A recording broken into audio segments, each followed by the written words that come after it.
Question 4 is a pretty long and complicated circular motion question. So radius, it tells the radius, the center. We're ignoring friction and air resistance, and we're asked to draw a diagram of the forces acting on him when he's at the point D, where the angle CD makes an angle alpha with the downward vertical.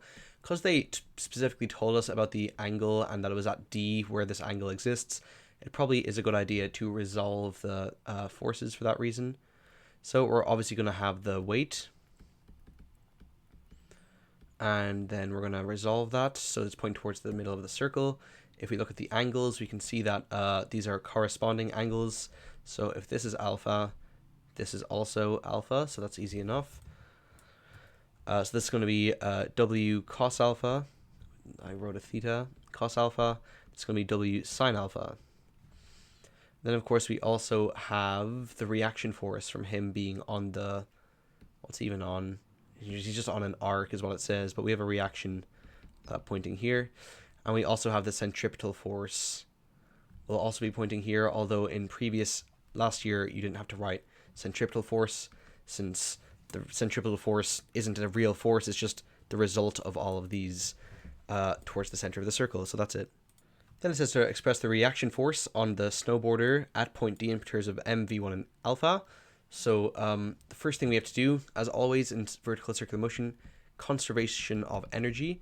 So we'll have the initial potential energy plus the initial kinetic energy equals the final potential energy plus the final kinetic energy. So the masses will cancel since it's the same guy.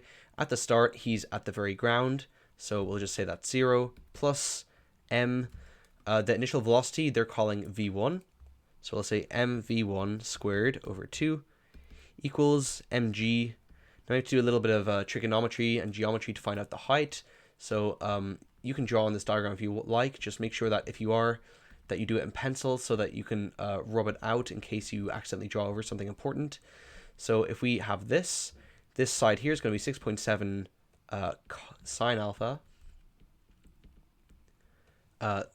Yep. Or no, sorry, this is going to be cos alpha here. Don't know what I'm saying.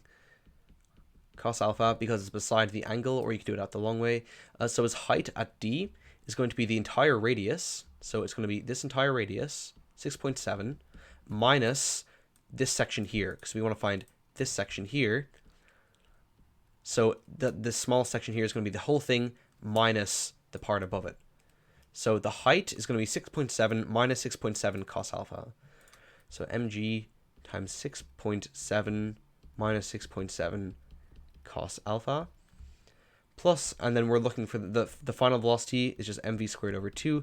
We're just going to leave it as mv squared because you'll be able to see when we're subbing into our centripetal force equation, there's going to be a v squared in that we can replace. So that's why we're going to keep it like that, which you'll see now. If we go to the centripetal force centripetal, that's equal to mv squared over r, and that's equal to the sum of the forces towards the center. So obviously the reaction's pointing towards the center, and then minus the weight because it's pointing away. So his weight, his mass is just m. So that's just going to be mg cos alpha. Now this v squared we can get rid of by replacing it with this. So, well, first of all, here we can cancel out all the m's. Although that doesn't really make a difference. We'll solve for mv squared here, and then we can replace it here.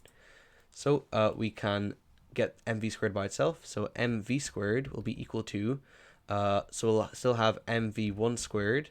And then if we bring this to the other side, that'll become a minus. I'm going to bring out the 6.7 so I don't have to write it twice. Then we'll have mg, and then we will have 1 minus cos alpha. So that should be right. So I had this mv squared equals mv1 squared minus, and then sorry, it's 2 times 6.7. So that'll be 13.4, I believe. I forgot to multiply the 2. So just double check, 6.7 times 2. Yeah, that's going to be 13.4. So it's going to be 13.4 mg. That's because I multiplied by this 2. So we have a 2 here, and then I factored out the 6.7. So that's what it is. And then here, or is equal to 6.7. So I'll have 1 over 6.7 times, and then mv squared, I'm going to replace with all this stuff. So we'll have mv1 squared minus 13.4 mg times 1 minus cos alpha equals or minus mg cos alpha. So now you can see we have or and we have alpha, we have m and we have v1. So we are all done in terms of substitution. The reason we had to do the substitution is because here we had a v, but we needed to figure out what it was in terms of v1. That's why we did that. So now we can get or by itself. So we'll have, multiply this out first. So we'll have mv1 squared over 6.7 minus 13.4 over 6.7 is 2. Mg times 1 minus cos alpha. Then bring this mg cos alpha to this side. We'll get plus mg cos alpha equals or.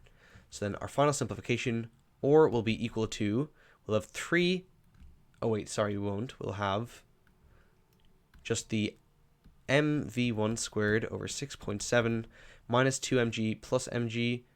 We can actually expand out this bracket and we'll see a nice simplification.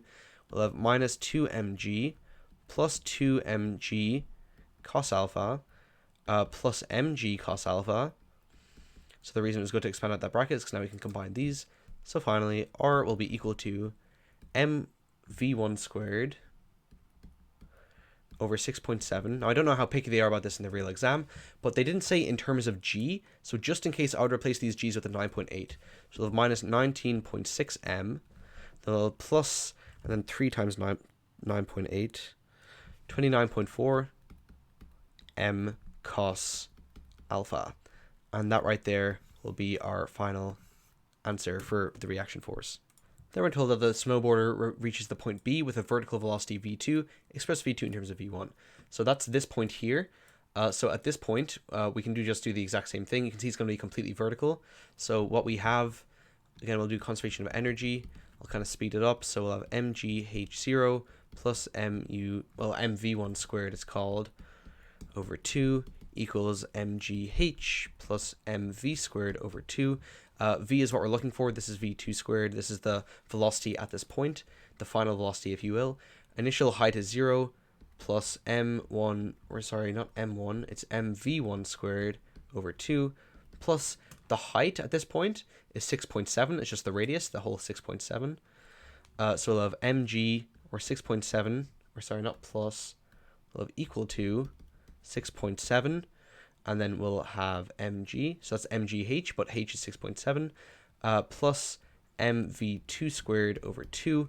So we want v2 in terms of v1. So this won't suffice because we still have m's here, but we'll simplify to get v2 anyway. Actually, never mind, this will suffice because we can cancel all the m's. So we don't have to worry about the centripetal force equation. If you thought we'd have to, you could notice that there's an or and there's also kind of an alpha. Well, the alpha won't be there when it's vertical, but there's an or there. So that's why we don't need to mess around with it. You can see here if we cancel the m's, we get that v1 squared over 2 equals 6.7g plus v2 squared over 2. Now we have v1, 2 instead of v1. We can just rearrange. We'll get, we also have to multiply by 2. So we get that v2 squared equals v1 squared plus, and then we'll have 13.4 times g. That was just multiplying across by 2 and bringing this term to the other side, so it'll actually become a minus. So we have v2 squared equals v1 squared, then bring that across as a minus. Again, we multiplied by 2, so it's 6.7 times 2 is 13.4. It doesn't say in terms of g, so just to be safe, I'd multiply I'd replace the g with a 9.8. So when you multiply that by 9.8, you get v2 squared equals v1 squared minus 131.32. And then finally, to get v2 by itself, square root both sides, you get the square root of v1 squared minus 131.32 as our answer for v2 instead of in terms of v1. Then it randomly turns into differential equations / forces. So at point B, he leaves the arc and he moves vertically upwards. We want velocity, and now we're taking air resistance into account. So what will happen? The forces, well, let's say we have your man here, going downwards will be his weight. But then we also will have air resistance going down as well, because if he's moving up, air resistance goes in the opposite direction. So we have air resistance, which is mkv. Maybe write that just in case. And they're the only forces acting on him. Then we're told to show that this differential equation is true. So we know that F equals ma, which will be equal to the sum of the forces. So let's take up as positive. So we're going to have minus, and then the weight, which is going to be mg, minus mkv for our resistance force, because they're both going down, they're both negative. Divide across by m, we get that a equals minus g minus kv. And then acceleration is the rate of change of velocity, which can be written as dv dt. That's equal to minus g minus kv. Finally, just factor a minus out, and we'll get that dv dt equals minus g plus kv as required. Then we're told to solve the differential equation to find an expression for v in terms of t, k, and v1, not v2, v1. So v2 is when he leaves the circle. That's going to be our starting velocity for this, but then we have to replace that v2 with this thing, so it's in terms of v1. But we won't worry about that for now. For now, we'll worry about, so we can divide down by the g plus kv. So we'll get dv over g plus kv will be equal to minus dt. And then we can integrate both sides. So we'll get the integral of 1 over g plus kv dv. It'll be the integral, well, we can take the minus at the front because it's a constant multiple, dt. Our initial velocity will be v2, because that's the velocity when it leaves the circle. And then we have v as our final velocity, some velocity v. Then time starts at 0 and goes up to some time t. We don't know how to integrate this, so we'll let you do a substitution, because we can notice that it'll work out quite well, because we just have a linear function on the bottom, which you get to know by experience. So we'll let u equals g plus kv, which means that du dv equals k. That means that we can replace the dv with du over k. That's just bringing up the dv and bringing down the k. So now what we get is the integral going from v2 to v. And remember, these v2 and v's, we're replacing the v with that. So remember, we're going to have to convert back to v before we sub back in these numbers. So we'll have 1 over u, because this is all equal to u, times, and then instead of dv, we're going to write du over k. Du over k. That's going to be equal to the integral of minus of dt, which will be minus t, evaluated from t to 0, which we'll do in a second. So because k is a constant multiple, we can take it out, which will make our lives a little bit easier. So we can say that's 1 over k times the integral of 1 over u du, starting at v2 up to v. Again, they're subbing in for v though. So we'll have minus t plus 0, technically there, when we sub in the limits. Then the integral of 1 over u du, that's going to be 1 over k ln, the absolute value of u. And then remember, we still have to plug in v2 and v, but remember, we're plugging those in place of this v. So before we plug them in, we have to convert that back to a v. That'll be equal to minus t. So we have 1 over k times ln of the absolute value. Instead of u, we're going to say g plus kv. And we're still evaluating that from v2 to v equals minus t. Now we can sub in these v's and v2's, because now that we have gotten back to v's. So we can have 1 over k times ln of g plus kv minus 1 over k ln of g plus kv2. That's still equal to minus t. We can multiply across by k to simplify. So then we'll have ln of g plus kv equals minus ln of g plus kv2 equals minus kt. And then we can use the laws of logs to simplify that a bit. We'll get ln of g plus kv over g plus kv2 equals minus kt, e to the power on both sides, and e to the power will cancel out with the ln. And then what we'll get is g plus kv over g plus kv2 equals e to the power minus kt. Multiply up by that denominator. G plus kv equals e to the power minus kt multiplied by g plus kv2.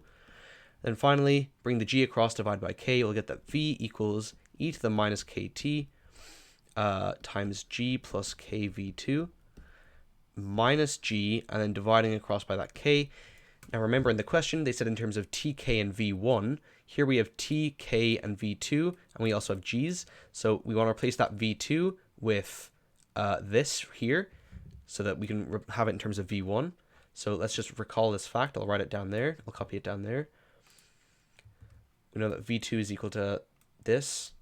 So finally, we can say that our velocity v equals e to the minus kt times, and since they didn't say in terms of g, I'm going to write 9.8 just to be safe, plus k, and instead of v2, I'm going to write the square root of v1 squared minus 131.32 minus 9.8 all over k. And that's our answer for the velocity of the object at any time t in terms of k and v1.